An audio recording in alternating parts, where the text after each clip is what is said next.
बंधुओं को जो आज हमारे इस वर्चुअल मीट में और कुछ पत्रकार जो यहाँ लाइव भी मौजूद हैं कोरोना के सारे एप्रोप्रिएट बिहेवियर के साथ, उनको मैं बहुत बहुत धन्यवाद दूंगा कि इस घड़ी में आप लोग हमारे साथ आज खड़े हैं।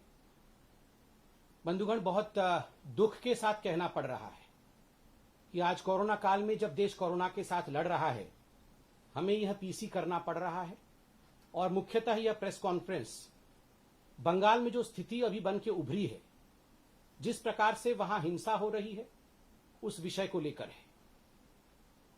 प्रजातंत्र में आज जो जिस प्रकार का मंजर हम बंगाल में देख रहे हैं, विश्वास नहीं हो रहा है। आज से पहले हिंदुस्तान में कभी इस प्रकार का मंजर किसी चुनाव के बाद किसी भी राज्य में हम में से किसी ने नहीं देखा था। बहुत दुखद है, धू धू करके आज बंगाल जल रहा है। दुख के साथ मुझे कहना पड़ रहा है, लोकतंत्र में जीत के बाद गरिमा होनी चाहिए। लोकतंत्र में जीत के बाद ग्रेशियसनेस होनी चाहिए।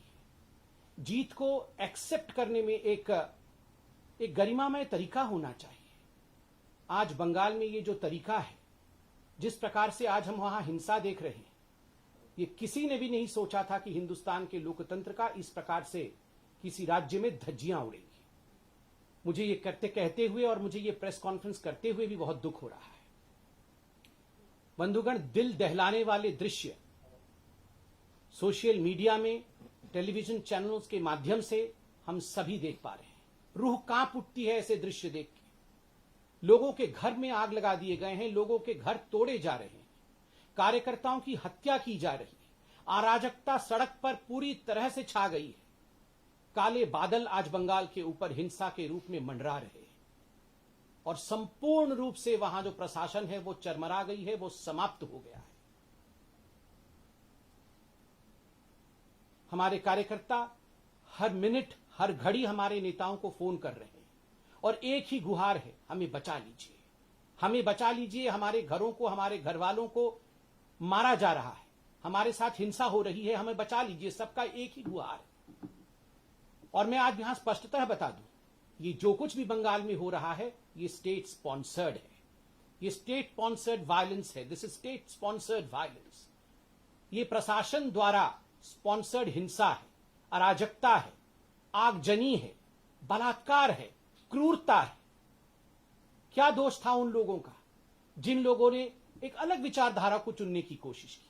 बंधुगण, बंगाल में 2.28 करोड़ 2,28,00,000 बंगालियों ने, हमारे साथियों ने हमें वोट दिया है। क्या उनका अधिकार नहीं है कि वो अपने नैतिकता के हिसाब से, अपने विवेक के हिसाब से किसी पॉलिटिकल पार्टी या किसी विचारधारा को चुने? उनको कौन बचाएगा? क्या ममता जी की सरकार, क्या बंगाल की टीएमसी की सरकार, क्या वहां की प्रशासन इनके प्रति निष्ठुर रहेगी? क्या इन 2.28 करोड़ बंगालियों का कोई डेमोक्रेटिक, कोई लोकतांत्रिक अधिकार नहीं? मैं आज सवाल पूछता हूं, क्या गलती थी श्री अभिजीत सरकार की, जो बेलाघाट से आते थे, जिनको मौत के घाट उतार दिया गया? क्या गलती थी श्रीमती शोभा रानी मंडोल की, जो जगदल से आती हैं और उनका कसूर सिर्फ इतना है कि वो एक मां थी, एक भारतीय जनता पार्टी के बूथ कार्यकर्ता की। उनका बेटा बूथ में हमारे बूथ एजेंट के नाते काम करता था, इसलिए कल उनको मार मार के मौत के घाट उतार दिया। क्या गलती थी शोभा रानी जी की? क्या गलती थी उत्तम घोष की, जो रानाघाट से आते हैं, उनको घसीट घसीट के मार दिया गया? क्या गलती थी होरोम अधिकारी की, जो सोनापुर दक्षिण से आते हैं, उनकी हत्या की गई? क्या गलती थी मोमिक मोइत्रा की, जो सीताकुची से आते हैं, जो आज वो हमारे बीच में नहीं है? और क्या गलती थी गौरव सरकार की, जो बोलपुर के सदस्य थे, बोलपुर से भारतीय जनता पार्टी के सदस्य थे, उनको मौत के घाट उतार दिया गया? मैं खुद व्यक्तिगत रूप से सोशल मीडिया में श्री अजीत सरकार के पोस्ट को फॉलो कर रहा था, जैसे तमाम हिंदुस्तान फॉलो कर रहा था। अजीत सरकार मरने से पहले उन्होंने पूरा डिस्क्रिप्शन दिया है उनके घर के साथ क्या किया गया। उनके घर के अंदर टीएमसी के गुंडे घुसाते हैं।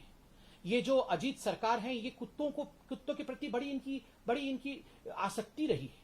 जो स्ट्रे डॉग्स होते हैं उनको वो अडॉप्ट करते थे, उनको पालते थे, उनको दूध पिलाना, उनको पावरोटी खिलाना, किस प्रकार से वो करते थे, एक मानवता का काम करते थे। उन्होंने लिखा है मरने से पहले कि मेरे घर में टीएमसी के गुंडे घुस आए और जो कुत्ते मैंने पाल रखे थे उस कुत्ते ने छोटे छोटे बच्चे दिए थे, उनको काट दिया, उनको नृशंसता के साथ, उनको क्रूरता के साथ उनको मार दिया।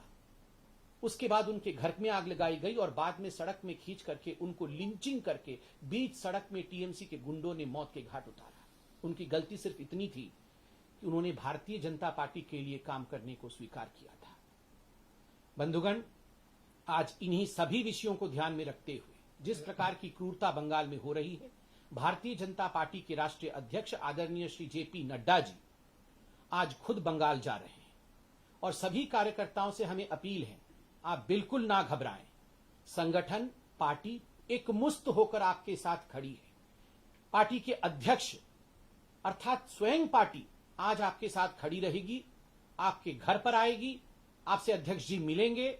आपके दुख और सुख के बेला में, आपके दुख और सुख के बेला में हम एकजुट होकर लोकतंत्र को बचाने का कार्य करेंगे। और मैं याद दिलाऊं, ये वही जेपी नड्डा जी हैं, ये वही हमारे अध्यक्ष हैं जिनके ऊपर ममता जी की क्रूरता उस समय भी हमने देखा था जब डायमंड हार्बर जाते समय उनके ऊपर पत्थरों की बौछार हुई थी। वो तो ईश्वर का और मां काली का शुक्र है कि उनकी जान बच गई थी। मगर आज हमारे अध्यक्ष जी, भारतीय जनता पार्टी, समूचे रूप से भारतीय जनता पार्टी के जो कार्यकर्ता हताहत हो रहे हैं, जो हिंसा को सह रहे हैं, हम आपके साथ खड़े होंगे। बंधुगण, एक बात मैं कहना चाहूंगा, ये प्रायोजित हिंसा है, ये संयोग नहीं, ये प्रयोग है। ये डराने की कोशिश है कि हिम्मत तुम्हारी जो लोकतांत्रिक तरीके से तुम किसी सत्ता में आने की कोशिश करो, हिम्मत तुम्हारी जो तुम लोकतांत्रिक तरीके से लोगों के मन में घर करके लोगों के सेवक बनने की चेष्टा करो। अगर ऐसा कहीं करोगे तो हम तुम्हारे लोगों को मार डालेंगे, उनके घर जला देंगे, महिलाओं के साथ बलात्कार करेंगे। जो दृश्य महिलाओं के देखने को आ रहे हैं, रूह कांप उठता है। महिलाओं को घरों से निकाल कर बाहर बीच सड़क पे गैंगरेप करना, उनके साथ बलात्कार करना, उनके कपड़े फाड़ देना, अर्धनग्न अवस्था में उनके साथ जिस प्रकार का व्यवहार किया जा रहा है, ये किसी भी सभ्य राज्य में, किसी भी सभ्य संगठन में, किसी भी सभ्य संस्थान में ये नहीं हो सकता है। इसके लिए कोई स्थान नहीं। मैं ममता जी से अपील करना चाहूंगा, ममता जी आप जीती हैं, उसके लिए बधाई सबने दिया है आपको, जीत में गरिमा। और सबसे बड़ी बात है, आप एक महिला मुख्यमंत्री हैं। आपने अपने आप को बंगाल की बेटी बताया है। जिन माताओं के साथ बलात्कार हो रहा है, जिन बच्चियों को घर से बाहर निकाल के मारा जा रहा है, क्या वो बंगाल की बेटी नहीं है? क्या वो महिला नहीं है? Do they deserve this? क्या उनके साथ इस प्रकार का व्यवहार होना चाहिए? ममता जी, आप अपने दिल के अंदर झांक करके देखें, एक बार अपने दिल से पूछे कि उन माताओं ने क्या गलती की थी। सिर्फ इतनी गलती की थी कि उन्होंने भारतीय जनता पार्टी को वोट किया। बंधुगण, मैं यह भी पूछना चाहूंगा ममता जी की पार्टी से, और मैं इसलिए कह रहा हूं कि यह संयोग नहीं प्रयोग है, यह प्रायोजित है, क्योंकि ममता जी के उस भाषण को जरूर सुनाइए। चुनाव से पहले ममता जी ने भाषण देते हुए कहा था, एक दिन ऐसा भी आएगा, यह चुनाव तो समाप्त हो जाएगा, चुनाव समाप्त होने के बाद सीआरपीएफ भी अपने घर चली जाएगी, चलो थोड़े दिन रुक भी जाएगी, उसके बाद तो घर चली जाएगी, मगर उसके बाद का समय हमारा होगा, उसके बाद का समय टीएमसी का होगा, हम भी देखेंगे उसके बाद क्या होगा, हम भी देखेंगे। ममता जी, कभी भी जो सेवक होता है वो इस प्रकार नहीं कहता है। आज पूरा हिंदुस्तान, पूरा विश्व देख रहा है बंगाल में क्या हो रहा है, और शांति की अपील भी आप इस प्रकार करती है। शांति की अपील में भी अशांति। शांति की अपील में आप कहती हैं कि हमारे साथ तो बीजेपी वालों ने अत्याचार किया, सीआरपीएफ वालों ने अत्याचार किया, मगर चलो आप लोग ऐसा मत करो। ये कोई शांति की अपील है? ये शांति में भी जहर घोलने की चेष्टा है। कहीं ना कहीं आप इंगित कर रही हैं कि जो हो रहा है वो सही हो रहा है। बंधुगण, अंत में मैं इतना ही कहना चाहूंगा कि ये जो टीएमसी पार्टी है, आपको याद होगा, कहीं भी कुछ घटना घटती थी तो ये डेलीगेशन भेजती थी। डेलीगेशन उत्तर प्रदेश में, डेलीगेशन कर्नाटक में, डेलीगेशन मध्य प्रदेश में, और हर जगह जाके ये फोटो टूरिज्म करके इनका डेलीगेशन आता था। इनके 4-5 सदस्य हैं जो परमानेंट डेलीगेशन के मेंबर हैं। ममता जी, एक भी डेलीगेशन आपने इन हिंसा ग्रसित राज्यों, इन हिंसा ग्रसित क्षेत्रों में भेजा है? बंगाल के अंदर जिन माताओं का कत्ल हुआ, जिन माताओं के साथ गैंगरेप हुआ, उनके घर में या जिनके घर को फूंक दिए गए, उनके घर में कोई डेलीगेशन आपका गया है? नहीं गया है। कब जाएगा? कब ये शांति होगी? और मैं दूसरे पार्टियों से भी पूछना चाहता हूं, आप save democracy, save constitution, save India, fascist India, ये सब पूरे विश्व में आप लोग जाके कहते थे। राहुल गांधी, हर जगह आप जाके कहते थे। आज कांग्रेस के आपके कार्यकर्ता त्राहिमाम त्राहिमाम बंगाल में कर रहे हैं। भूल जाइए भारतीय जनता पार्टी को। भारतीय जनता पार्टी, हम तो, नड्डा जी आज हमारे साथ खड़े हैं, पार्टी पूरी खड़ी है, हम तो लड़ रहे हैं और लड़ेंगे भी। आपके कार्यकर्ता मर रहे हैं, अधीर रंजन चौधरी और एनएसयूआई के लोग गुहार लगा रहे हैं। एक ट्वीट आपका नहीं होता है, आप जगते नहीं है बस सिर्फ इसलिए क्योंकि आपको सैडिस्टिक प्लेजर मिल रहा है। मुझे बहुत दुख के साथ कहना पड़ रहा है कि जिस समय सभी को एकजुट होना चाहिए, क्योंकि हिंदुस्तान के डेमोक्रेसी, हिंदुस्तान के लोकतंत्र से बड़ा पूरे विश्व में कोई लोकतंत्र नहीं है, उस डेमोक्रेसी को अगर रक्त रंजित कर दिया जाएगा तो इसमें कोई पार्टी का विषय नहीं है, ये मानवता का विषय है। मानवता के लिए हमें एक होना पड़ेगा। और मैं सिर्फ इतना याद दिला के अंत करूंगा अपने वक्तव्य को कि आज 80 सीटों के साथ भारतीय जनता पार्टी मुख्य विपक्षी पार्टी है। We are the main opposition party today in Bengal and the main opposition party takes a pledge. हम ये प्रतिज्ञा करते हैं कि हम अपने कार्यकर्ताओं को और हम वो 2.28 करोड़ बंगालियों को जिन्होंने हमारे नीति, हमारे विचार के प्रति अपनी प्रतिबद्धता दिखाई है, उनके साथ हम खड़े होंगे, उनके अधिकारों की आवाज हम बनेंगे। धन्यवाद मित्रों। मेरे साथ मेरे भाई, बंगाल के जाने माने चेहरे, इस देश के एक जाने माने बुद्धिजीवी डॉक्टर अनिर्बान गांगुली जी, जो खुद इस चुनाव में चुनाव लड़के भी आए। भोलपुर में बहुत अच्छा प्रदर्शन भी उन्होंने किया, क्योंकि ग्राउंड रियलिटी वो जानते हैं। खुद कई हजार फोन इनको आ रहे हैं। मैं उनसे निवेदन करूंगा कि वो आप सबको संबोधित करे, बंगाली में भी करे, अंग्रेजी में भी करे, ताकि पूरा देश, पूरा विश्व समझ सके कि आखिरकार बंगाल में क्या हो रहा है। आदरणीय अनिर्बान जी। धन्यवाद সম্বিত দা। যিনি সম্পূর্ণ পশ্চিমবাংলার পুরো ইলেকশনটা লড়লেন বাংলার নিজের মেয়েকে চায় স্লোগান দিয়ে, সেই বাংলার নিজের মেয়ে কোট অ্যান্ড কোট যখন ইলেক্টেড হলেন, তখন সেই মুহূর্ত থেকে পশ্চিমবাংলার মা বোনেদের অবস্থা অসহ্য হয়ে গেছে। আজকে আমরা পশ্চিমবাংলায় ফ্যাসিজমের নগ্ন নাচ দেখতে পাচ্ছি গত কয়েকদিন ধরে, এবং এটা যে সুপরিকল্পিত, সুনিয়োজিত একটি চেষ্টা সেটা পরিষ্কারভাবে বোঝা যাচ্ছে। কেন পশ্চিমবাংলার মুখ্যমন্ত্রী, যিনি সেই সরকারের গৃহমন্ত্রীও ছিলেন, সম্পূর্ণ ইলেকশনের সময় প্ররোচনামূলক কথাবার্তা বলেছেন এবং এও বলেছিলেন, বারে বারে বলেছিলেন পশ্চিমবাংলার মানুষকে যে ইলেকশন যখন হয়ে যাবে, ইলেকশন হয়ে যাবার পর কিছুদিনের পর যখন সিআরপিএফও চলে যাবে তখন উনি দেখে নেবেন।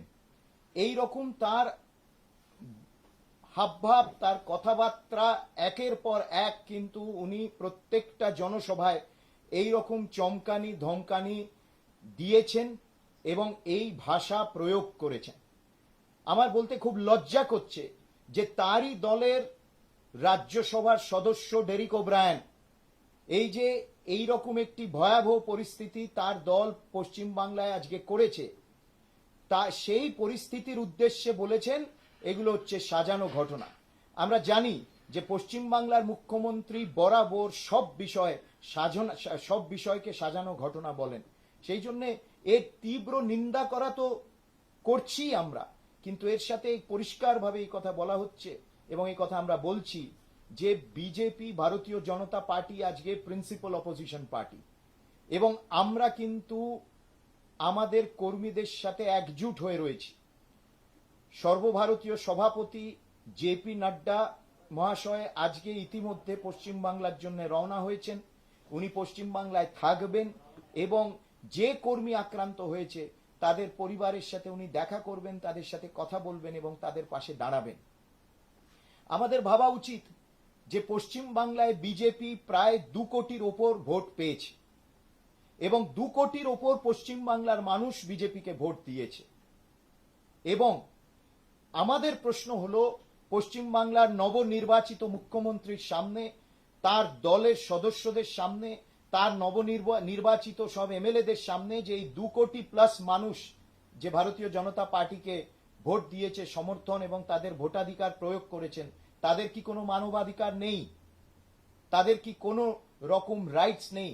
তাদের কি কোনো রকম ন্যায্য তাদের পাওনা নেই যে তারা একটি মুক্ত পশ্চিম বাংলায় ভালোভাবে থাকতে পারবে? এই হলো প্রশ্ন তার কাছে।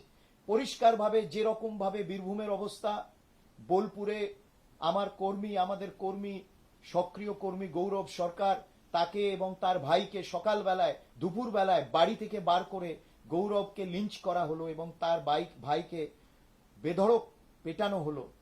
আমার গৌরব, তার ভাই এবং তার বাবার সাথে কথা হয়েছে, তাদের পাশে আমরা সম্পূর্ণভাবে দাঁড়িয়ে রয়েছি। বীরভূমের বিভিন্ন এলাকায় মানুষ ঘর ছাড়া, বোলপুরের ইলামবাজারে মানুষ ঘর ছাড়া এবং অন্যান্য বিভিন্ন কনস্টিটিউয়েন্সিতে পশ্চিম বাংলায় মানুষকে বিজেপি কার্যকর্তাদের ঘর ছাড়তে হচ্ছে, তাদের ভয়ে দিন কাটাতে হচ্ছে। এই কি নারী সশক্তিকরণের কথা বলেছিলেন পশ্চিম বাংলার মুখ্যমন্ত্রী, যে অন্য দলের বিশেষ করে ভারতীয় জনতা পার্টির মহিলা কর্মীরা আক্রান্ত হবে, তাদেরকে অপমানিত হতে হবে, তাদেরকে লাঞ্ছিত হতে হবে? এই পশ্চিম বাংলার কথা, এই কি বিশ্ব বাংলার মডেল উনি এবার তৈরি করতে চান? এবং এই যে 2 কোটি প্লাস মানুষ পশ্চিম বাংলায় যে বিজেপিকে ভোট দিয়েছে, তাদের কি কোনো অধিকার এই রাজ্যে নেই? এই প্রশ্ন আমরা তাকে বারবার করে করছি। উনি যেখানে শান্তির বার্তা যখনই দিয়েছে অশান্তি ছড়িয়েছেন। কথায় কথায় বিভিন্ন জায়গায় উনি ডেলিগেশন পাঠান, সারা ভারতবর্ষে ডেলিগেশন পাঠান। উনি কি একবারের জন্য এইসব জায়গায় ডেলিগেশন পাঠিয়েছেন? এই হলো প্রশ্ন। ওনার পার্টির টিকিটে ওনার মন্ত্রীরা এবং ওনার নেতারা যারা জিতে এসছেন, তাদের কি মানুষের প্রতি কোনো দায়বদ্ধতা নেই? এবং এই খবর আমরা বারে বারে পাচ্ছি যে তাদের নিচু তরার নেতারা এই সব এমএলএ এবং মন্ত্রীদের উস্কানিতে হারমাদ বাহিনী নিয়ে, বাইক বাহিনী নিয়ে তারা বিভিন্ন জায়গায় শহরে ঘুরছে, গ্রামে ঘুরছে, তারা শাসাচ্ছে। এখনো অনেক কর্মীদের ফোনে কিন্তু অ্যানোনিমাস কলস আসছে, সেখানে তাদেরকে হুমকি দেওয়া হচ্ছে, প্রাণনাশের হুমকি দেওয়া হচ্ছে। পশ্চিমবাংলার মুখ্যমন্ত্রীর মন্ত্রী, খুব প্রিয় মন্ত্রী ফিরহাদ হাকিম, কিছুদিন আগে তিনিও উস্কানিমূলক, প্ররোচনামূলক এবং শাসিয়ে কথা বলেছিলেন এবং যেমন তার মুখ্যমন্ত্রী বলেছিলেন তেমনটি উনি বলেছিলেন। এর কথার সারমর্ম হচ্ছে যে ইলেকশন শেষ হোক, সেন্ট্রাল বাহিনী বেরিয়ে যাক, তারপর সবাইকে দেখে নেব। পরিষ্কার কথায় হচ্ছে দেখে নেব।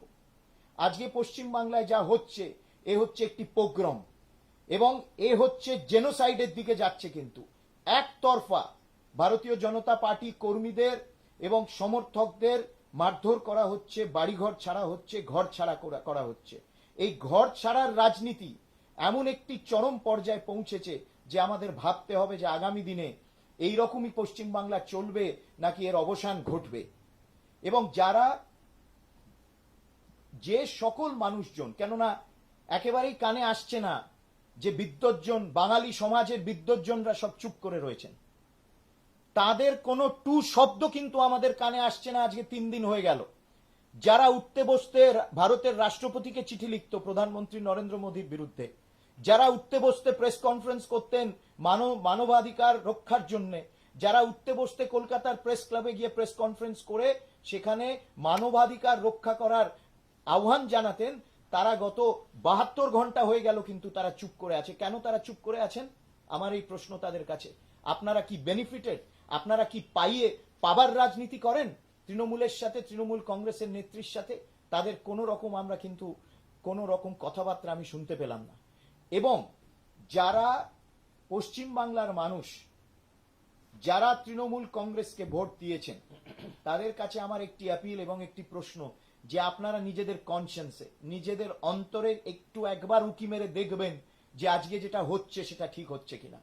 আজকে যে পরিস্থিতি পশ্চিম বাংলায়, মানে এটা আমরা ভাবতে পারি যে স্বাধীন ভারতবর্ষ, স্বাধীন পশ্চিম বাংলায়, স্বাধীন ভারতবর্ষে এই রকম ভোট হবে, মানুষ গণতান্ত্রিক পদ্ধতিতে তার ভোট প্রয়োগ করবে, ভোটাধিকার প্রয়োগ করে তার মতামত ভোট বাক্সে দেবে, তারপর তাকে এইরকম ভুগতে হবে। এই কি বারবার যে বলছিলেন যে খেলা হবে, এই কি খেলা? এই কি খেলা হওয়ার ছিল? গণতান্ত্রিক ভারতবর্ষে, স্বাধীন ভারতবর্ষে মানুষের সাথে এই খেলা কি পশ্চিমবাংলার মুখ্যমন্ত্রী এবং তার দল করতে চেয়েছিলেন? আমার এই প্রশ্ন। এবং যারা আজকে তৃণমূল কংগ্রেসকে ভোট দিয়েছেন, তাদের কাছে আমার আবেদন এবং প্রশ্ন যে আপনারা নিজেদেরকে জিজ্ঞেস করবেন, এই পশ্চিমবাংলা আপনারা চেয়েছিলেন? এই তৃণমূল কংগ্রেসের ব্যবহার আপনারা চেয়েছিলেন এবং এই রকমই আগামী দিনে কি চলবে সেই জন্য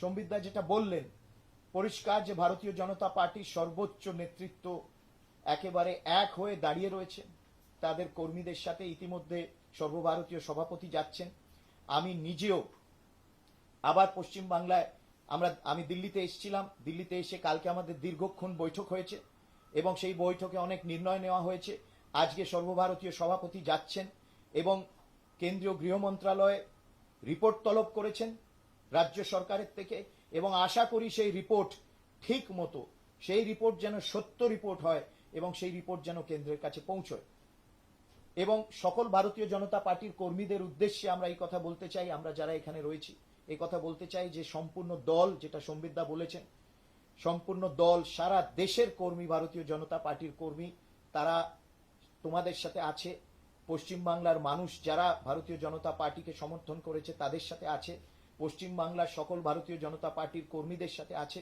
এবং এই যে যেরকম একেবারে হৃদয় বিদারক যে ঘটনাগুলো সম্বিতদা এখানে বর্ণনা করেছেন মানে চিন্তা করা যায় না যে কলকাতার বুকে পশ্চিম বাংলায় এই রকম ঘটনা ঘটছে এ তো আমরা শুনতাম যে নাৎসি জার্মানিতে হতো এ শুনতাম আমরা ফ্যাসিস্ট সরকার যখন থাকতো একটি ফ্যাসিস্ট সরকার তার এইরকম আচরণ হতো যখন একটি ডিক্টেটর স্বৈরাচারী ডিক্টেটরশিপ থাকতো সেই ডিক্টেটরশিপ সরকারে এইরকম জিনিস হতো কিন্তু কোনো গণতান্ত্রিক সরকার গণতান্ত্রিক মানসিকতায় কিন্তু এই জিনিস হয় না যে সকল বুদ্ধিজীবী লাস্ট আমি বলতে চাইছি শেষ কথা যে সকল বাঙালি বুদ্ধিজীবী এবং যে সকল সারা দেশে যে বুদ্ধিজীবীরা তৃণমূলকে সমর্থন করেছেন অন্য দলের নেতারা অরবিন্দজি শরৎজি সব চুপ করে রয়েছেন কোথায় গেলেন তারা তো পশ্চিম বাংলায় এসে নাকি মমতাজির পাশে দাঁড়িয়ে থাকার আশ্বাস দিয়েছিলেন তারা আজকে চুপ করে আছেন কেন পশ্চিম বাংলার মানুষের এই দুর্দশা দেখে এই কথাগুলো আমরা বলতে চাইছিলাম এবং এই জঘন্য অপরাধের আমরা নিন্দা শুধু করি না আমরা কিন্তু মাঠে নেবে আমাদের কর্মীদের সাথে সকল আমরা নেতারা রয়েছে এবং কর্মীরাও রয়েছে এবং এর অবসান যাতে ঘটে এর অবসান যাতে আমরা ঘটে আমরা একেবারে কিন্তু দৃঢ় সংকল্প নিয়েছি এই কথাগুলো আমরা বলতে চাইছিলাম এবং আগে আমরা কন্টিনিউয়াসলি এই সিচুয়েশন মনিটর করছি আমাদের সর্বভারতীয় সাধারণ সম্পাদকরাও তাদেরকেও ইনস্ট্রাকশন দেওয়া হয়েছে যাওয়ার জন্য সম্বিতদাও কিছুদিনের মধ্যে আর কয়েকদিনের মধ্যে কলকাতা পৌঁছচ্ছেন এবং আমরা সবাই একসাথে এই দুর্যোগের সময় কিন্তু আপনাদের সবার সাথে আছি संजय जी थैंक यू आप संजय जी आगे की कार्यवाही जैसे आपको उचित लगे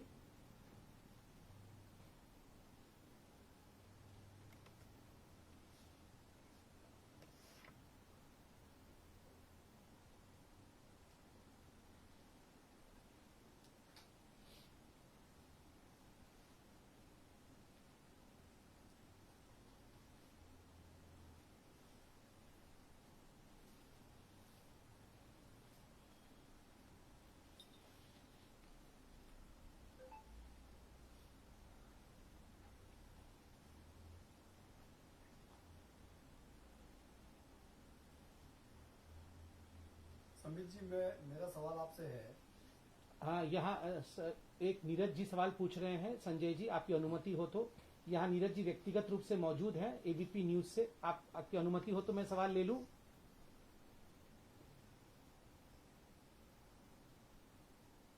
हाँ नीरज जी पूछिए संबित जी मेरा सवाल आपसे ये है कि बंगाल में चूंकि अब आप प्रमुख विपक्षी दल के रूप में है केंद्र में आपकी सरकार है और बंगाल में लगातार भारतीय जनता पार्टी के कार्यकर्ताओं को मारा जा रहा है पीटा जा रहा है उनकी हत्याएं हो रही है क्या आपको लगता नहीं कि पश्चिम बंगाल में राष्ट्रपति शासन लगाने के सारे वो सर्कम चांसेस हैं जो किया जा सकता है तो क्या आप लोग केंद्र सरकार से राष्ट्रपति से इस बारे में कोई बात करेंगे उनसे डिमांड करेंगे कि पश्चिम बंगाल में राष्ट्रपति शासन लगाया जाए देखिए नीरज जी सबसे बड़ी बात है कि भारतीय जनता पार्टी एक लोकतांत्रिक पार्टी है लोकतंत्र में प्रजातंत्र में हम संपूर्णतः विश्वास रखते हैं पूरी एक प्रक्रिया होती है अगर किसी राज्य में हिंसा होती है तो उसकी एक प्रक्रिया होती है उसका आंकलन किया जाता है और जैसे अभी बताया गया कि इन सभी विषयों पर गवर्नर ने भी वहां के लोकल जो प्रशासनिक अधिकारी हैं इंक्लूडिंग होम सेक्रेटरी इत्यादि को बुलाया था तलब किया था उनसे पूछा था और ठीक उसी प्रकार MHA ministry of home affairs ने एक रिपोर्ट तलब किया है बंगाल के सरकार से, बंगाल में किस प्रकार की परिस्थितियां हैं। जब वो रिपोर्ट आ जाएंगी, इन सभी विषयों पर होम मिनिस्ट्री चिंता करेगी। चिंता करने के बाद जो भी निर्णय लेना होगा वो होम मिनिस्ट्री लेगी। हम लोग पार्टी के कार्यकर्ता हैं, प्रवक्ता हैं, बिल्कुल सही बात है, पार्टी संपूर्ण रूप से अपने कार्यकर्ताओं के साथ खड़ी रहे। इन सब विषयों में हम अपने मत को रखते हैं, किंतु जो भी प्रशासनिक प्रक्रिया होती है वो प्रशासन के अधिकारी ही लेते हैं। धन्यवाद।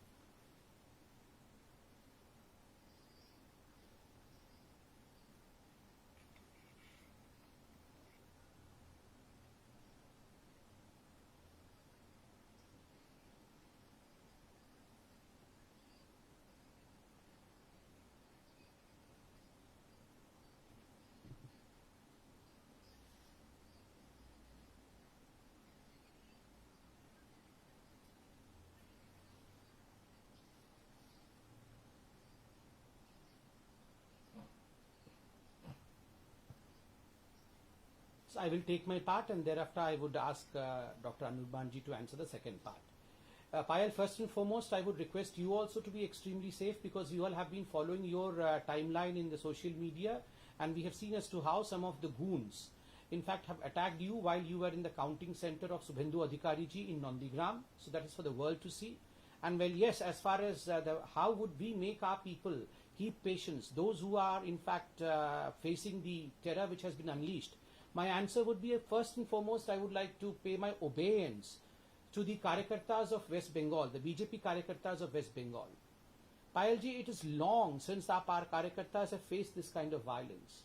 I mean, it's unimaginable. We leave aside Karyakartas, our Nadda ji, our party president, Nadda ji had to face stone pelting when he visited Bengal. So under such adverse condition also, over the years, our Karyakartas have maintained patience, they have worked, they have never in fact taken arms in their own hand. They have always believed in the law of the land, and we would only say them, have faith on us. We as a party are a family. We would stand with you. The difference between Trinamool Congress and Bharatiya Janata Party is that in the Trinamool Congress, it is the family, that is the PC and the Bhaipo, the family which is the party. Whereas in Bharatiya Janata Party, it is the party which is the family. Each one of us consider every Karyakarta of BJP in Bengal as our family. Well, yes, we have lost some of the most important members. Our Adhyaksh ji is going there for a 2 days tour. He would be meeting all of them, and he will assure them that violence will not befall them. We will do whatever best can be done. I now hand over the mic to Dr. Anirbanji for the next part. Payaldi, you see, the issue is that the local administration, especially the police, has become completely unresponsive. And this is the case since the day of, since 2nd May afternoon. They have become unresponsive, and they are under tremendous pressure, and a certain level of officers are refusing to address the issues whenever they are being appealed to. And this is a deliberate instruction which is very clear. This is the way the Chief Minister of West Bengal functions. She has done it in the past. She is doing it now. And even in her winning press conference after she had won, she clearly indicated that those officers who were doing their duty as per the guidelines of the Election Commission of India would be taken to task, and would be taken to task. This is exactly what she has been doing. So therefore, I would appeal to the local administration, the local police, that to be responsive to the appeals, entreaties of our workers. It is, if they are wearing the uniform, it is their duty to do that. And if they don't, they are failing in their duty. And they must also remember that a political situation doesn't continue to be as it is indefinitely. There are ups and downs, and there are shifts also in any political situation or in any political state. Tomorrow there's going to be a meeting in West Bengal, in Kolkata. Our respected national president of Bharatiya Janata Party, Shri JP Nadda ji, will be there. এবং সেই মিটিংয়ে সেইখানেও আগামী দিনে কিভাবে কি legal course হবে, কি হবে, সেগুলো সব চর্চিত হচ্ছে।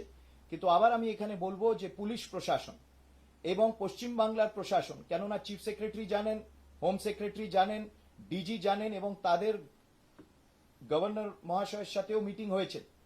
এবং আমি আলাপন বাবু এবং সবাইকে আমি নাম নিয়ে বলছি, হোম সেক্রেটারিকেও অ্যাপিল করছি যে আপনারা কিন্তু don't look the other way যখন এই পরিস্থিতি ডেভেলপ হচ্ছে। আপনাদের duty, you are to function under the constitution of India. এবং আপনারা যদি অন্যদিকে তাকিয়ে থাকেন যখন এই জিনিস হচ্ছে তখন কিন্তু আগামী দিনে আপনারাও, লোকে কিন্তু আপনাদেরকে কমপ্লিসিট বলে বলবে। People will consider you, home secretary, chief secretary, DGP and all the other officials to be complicit in this mayhem that is going on. हाँ हाँ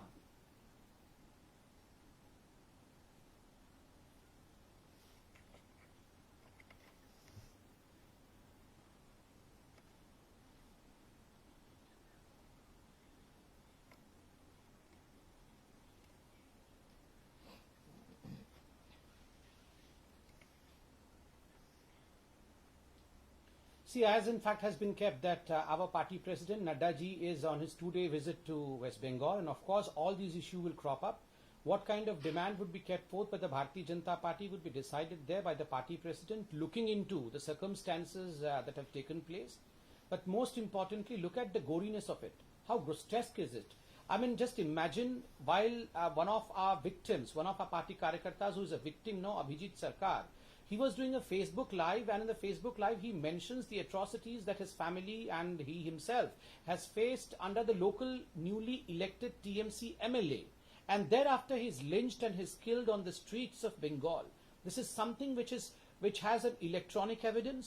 This is something which the whole world has seen because the victim himself is speaking. And let me tell you, this is almost akin to a dying declaration, because a person who is dying will never speak the lie. And this, I believe, legally can be taken as a dying declaration, but these decisions will be taken at the highest body of the party as soon as our party Adhyaksh, our party's president, Sri Nadda ji, lands in Bengal.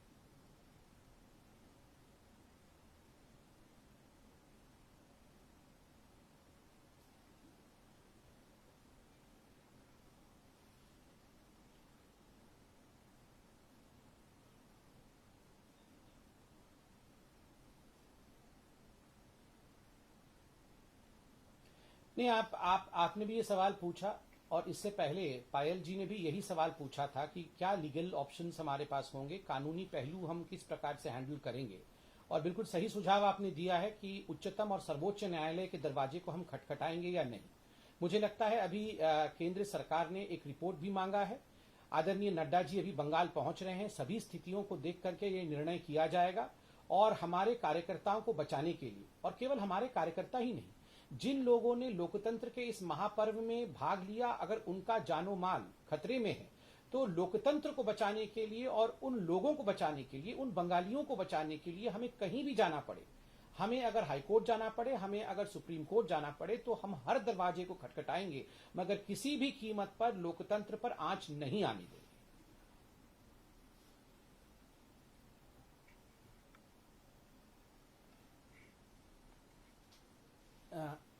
Pragya ji. Sir, मेरे दो सवाल हैं। पहला सवाल ये है, अभी आप डिसाइड करेंगे कि कैसे जान माल की रक्षा की जाए, पर इसी बीच बहुत सारे आपके कैंडिडेट्स भी हैं जिन पर भी अटैक हुआ है, वो भी कॉल कर रहे हैं कि कैसे सीआरपीएफ की सिक्योरिटी उन्हें भी दी जाए। उनके लिए तुरंत क्या उपाय आप लोग कर रहे हैं, क्योंकि जब आप जाएंगे उन्हें हौसला मिलता है, पर उसके साथ साथ उन्हें जो सिक्योरिटी चाहिए, बंगाल एक बहुत बड़ा राज्य है और बहुत जगह आप लोग अटैक में हैं, तो उसके लिए इमीडिएट सिक्योरिटी का कोई बंदोबस्त हुआ है। दूसरा सवाल मेरा ये है कि आज आपके एक सांसद हैं प्रवेश वर्मा जी, उन्होंने कहा है तृणमूल को याद रखना चाहिए कि उनके सांसद और उनके मुख्यमंत्री को भी दिल्ली आना पड़ सकता है, कहीं बीजेपी शासित राज्यों में भी जाना पड़ सकता है। कैसे दिख रहे हैं इन दोनों संकट?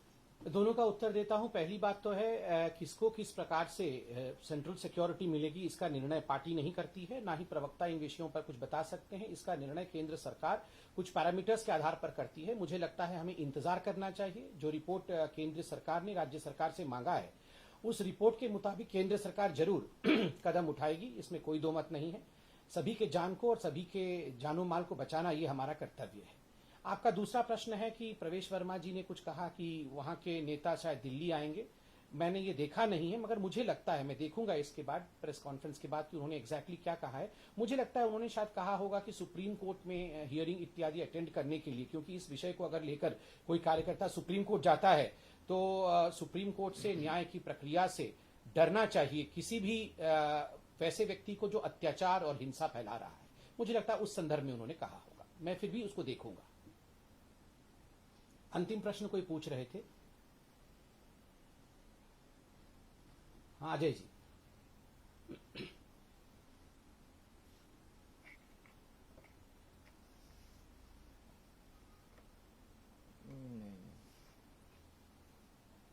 देखिए अजय जी, अभी ये विषय नहीं है कौन व्यक्ति किस विचारधारा के प्रति जा रहा है, कहां जा रहा है, राजनीतिक समीकरण क्या है, ये महत्वपूर्ण नहीं है। अभी लोगों के ऊपर अत्याचार ना हो, प्रजातंत्र कहीं दहलीज पे अपनी दम न तोड़ दे। हम जो खून खराबा हो रहा है वो खून खराबा कैसे रोके जाए, मुझे लगता है दिस इज द प्रायोरिटी। अभी ये प्रायोरिटी है।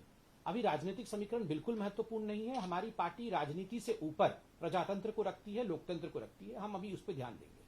আর সকাল থেকে মানে গত দুদিন থেকে আমাদের যারা কর্মীরা আছে যারা আক্রান্ত হচ্ছে ঘর ছাড়া হচ্ছে তাদেরকে কোথায় সেফ হাউসে সেফ কাস্টাডিতে পাঠানো, তাদের সব প্রভিশনস ব্যবস্থা করা, এইগুলো পুরো দমে চলছে। এবং আমাদের যারা কর্মীরা বিভিন্ন জায়গায় ঘর ছাড়া হয়েছে তাদের অন্যান্য জায়গায় পাঠানো, তাদের ফ্যামিলি এবং তাদের পরিবারের রক্ষণাবেক্ষণ করা, এগুলো মনিটরিং চলছে। এবং স্টেট থেকে কন্ট্রোল রুম নাম্বারসও সেট আপ করা হয়েছে। এইসব আমাদের যেভাবে গণতান্ত্রিকভাবে করার সেগুলো করা হচ্ছে। কর্মীরা আমাদের সাথে সম্পূর্ণভাবে রয়েছে। কেউ বিজেপি ছেড়ে 1 ইঞ্চ কিন্তু অন্য কোথাও যায়নি। ये सारे लोग, they all of them are in the Bharatiya Janata Party. In fact, this morning also, when people called me up, they said, "We are with you." Our only, they were emotional. They said, "Our only regret is that we could not make you win, but we are there with you, and please do not think that we have gone away elsewhere." So this is the kind of workers that the Bharatiya Janata Party has. Sanjay ji, मुझे लगता है, हाँ अनामिका जी,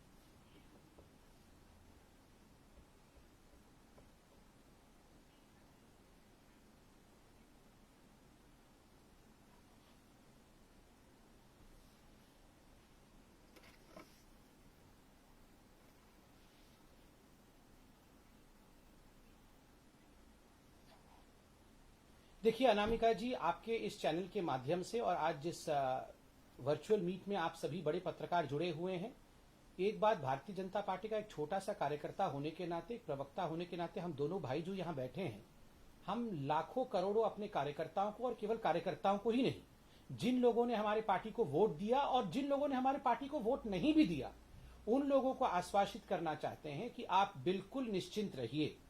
हम केंद्र सरकार में हैं, हम लोकतंत्र में विश्वास रखने वाली पार्टी है। किसी भी कीमत पर आप पर आंच नहीं आने देंगे।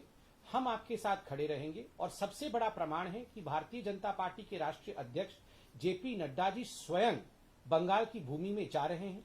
वो स्वयं जायजा लेंगे, वो स्वयं हमारे कार्यकर्ताओं से मिलेंगे, जिन लोगों की जानो माल की हानि हुई है उनके साथ समय बिताएंगे। एक एक विषय पर वो रिपोर्ट खुद तैयार करेंगे। जब पार्टी का मुखिया खुद खड़ा हो तो मुझे लगता है इससे एक बहुत बड़ा विश्वास तैयार होता है। और आज हम भी कहना चाहते हैं, किसी भी कीमत पे आप डरिए मत। हम लोग सत्य के राह पे हैं। सत्य परेशान जरूर हो सकता है, सत्य पराजित किसी भी कीमत पर नहीं होगा और हम होने भी नहीं देंगे। जी दादा। जी ज्योतिदा। हाँ ज्योतिदा, सुनते पाচ্ছি। हाँ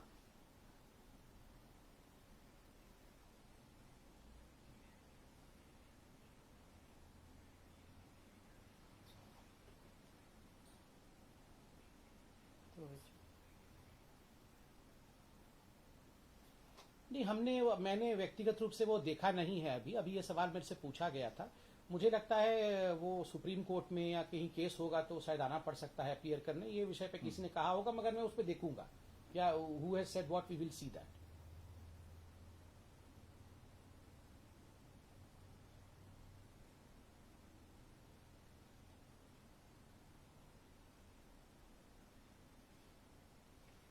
देखिए, जो कैंडिडेट्स थे जिन्होंने चुनाव लड़े, जिनको जिनको हमारे कार्यकर्ताओं ने समर्थन किया, आप सोचिए उनकी मनस्थिति क्या होगी। एक एक मिनट में उनको कार्यकर्ता फोन कर रहे हैं कि हमारे ऊपर अत्याचार होगा। स्वाभाविक है, वो अभिभावक है हमारे कार्यकर्ताओं को, तो बहुत सारी चिंता उनके मन में है, किस प्रकार से बचाया जाए उनको कार्यकर्ताओं को, उसकी वो चिंता कर रहे हैं। और सोशल मीडिया में हमारे नेता एक्टिव हैं, इन सब विषयों पे वो चिंतन मनन करते हैं।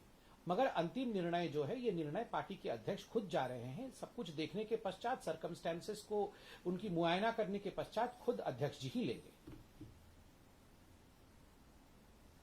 धन्यवाद।